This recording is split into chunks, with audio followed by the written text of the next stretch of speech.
When we're faced with these huge global environmental challenges, it turns out we actually have a toolbox. It's filled with some powerful, pretty clever, and sometimes controversial instruments that are all designed to govern our planet's health. So today, we're going to pry open that toolbox and see exactly what's inside and how it all works. You know, it really all boils down to this one massive question. How in the world do you get billions of people and countless companies all on the same page to solve these shared environmental problems? It's honestly one of the biggest challenges of our time. And the answer? Well, it isn't just one single law. It's a whole collection of fascinating strategies. So let's dive in. All right, here's our roadmap for today. First, we're going to define what these environmental governance tools actually are. Then we'll get into two big philosophies, the very direct rulebook approach and the more flexible economic toolkit. After that, we'll see how those two ideas can actually come together to create a market for pollution itself. And finally, we'll pull back and look at the complete toolbox we have to work with. Okay, let's start at the beginning. When a government decides it wants to tackle an environmental problem, just, hoping for the best isn't really a strategy, right? They need to deploy specific, formal instruments. These are policy tools that are literally engineered to create real, measurable change out in the world. And this is the official term for them, an environmental policy instrument. It's basically any action a public authority takes to either fix an environmental problem that's already happening or to stop one from happening in the first place. You can think of these as the individual wrenches and hammers and screwdrivers in that global toolbox we were talking about. So, let's grab the first and probably oldest set of tools from the box. This is what we call the command and control approach. And the name, honestly, it says it all. The government commands what needs to be done, and it controls the outcomes through enforcement. It's direct, it's forceful, and it's all about setting very clear, firm rules. The tools in this category are all about being direct. For example, a technology mandate doesn't just suggest a cleaner option. No, it requires a factory to install a very specific filter on its smokestacks. An emissions limit sets a hard, non-negotiable cap on the pollution coming out of a car's exhaust. These are not suggestions, they are rules with very clear consequences, like fines and penalties if you don't follow them. A really great way to think about this is to imagine a speed limit. The government decides on a maximum safe speed, or in our case, a maximum pollution level, and everybody, no matter who you are, has to follow that exact same rule. Period. It's simple, easy to understand, and pretty straightforward to enforce. Environmental zoning is a perfect example of command and control in action. Authorities literally map out an area and say, okay, this section here is for industry, this part over here is for homes, and this whole area must be left alone as a nature preserve. By dictating how land can be used, they can proactively stop environmental damage before it even starts. It's an incredibly powerful tool for planning out our cities and regions. But this super direct, one-size-fits-all approach has its limits. Forcing every single company to use the exact same technology can be really inefficient, and it can even stifle innovation. I mean, what if one company could find a cheaper, even better way to cut its pollution? That kind of rigidity is what led to the rise of a whole other philosophy, one that's indirect, way more flexible, and uses the power of the market itself. And that brings us to the economic toolkit.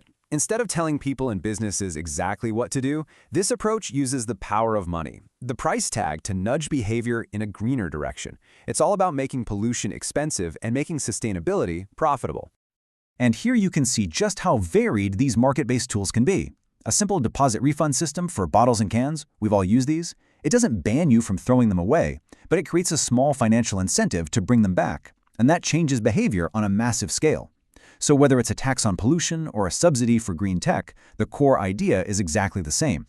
Use money to make the eco-friendly choice the smart economic choice. So if command and control is like that strict speed limit, then market instruments are much more like a toll road. You can still drive on the road, or you can still pollute, but it's going to cost you. This naturally encourages you to find a cheaper, cleaner route. The less you pollute, the less you pay. It gives businesses the freedom to find the most efficient way to clean up their act. Now this is where it gets really cool. What happens when you combine these two big ideas? Well, you get one of the most innovative and powerful environmental tools ever created, an actual market for pollution itself, which was famously set up by the Kyoto Protocol. This is the absolute genius of the system. First, it uses command and control to set a hard, legally binding cap on total emissions. That's the rule. But then it unleashes market incentives by allowing companies to trade the right to pollute under that cap. This gives the whole system flexibility and helps find the cheapest way to cut emissions for everyone involved. The currency that gets traded in this new market is the carbon credit. You can think of it like a voucher. Each credit gives its owner the legal right to emit a certain amount of greenhouse gas.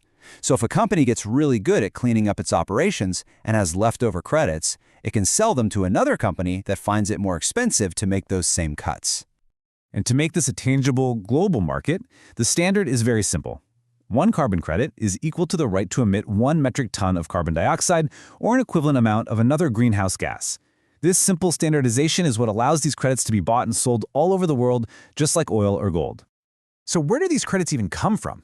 Well, one of the main sources is something called the Clean Development Mechanism. Here's basically how it works. A country can set up a project, say a new wind farm or a big reforestation program that reduces emissions.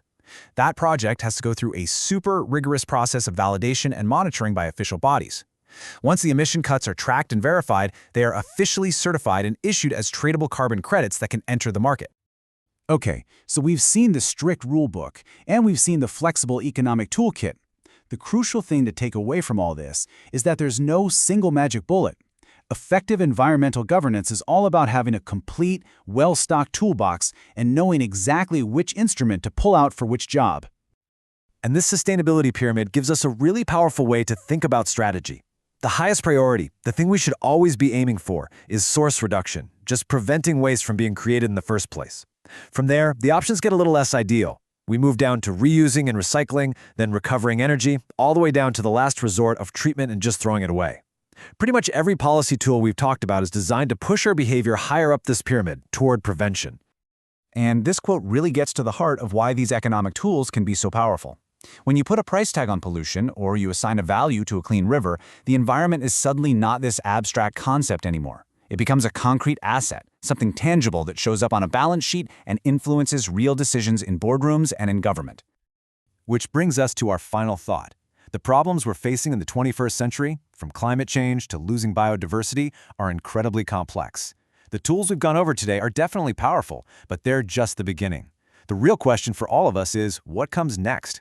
What new, creative, and effective instruments are we going to have to invent to add to our toolbox to safeguard our planet for the future?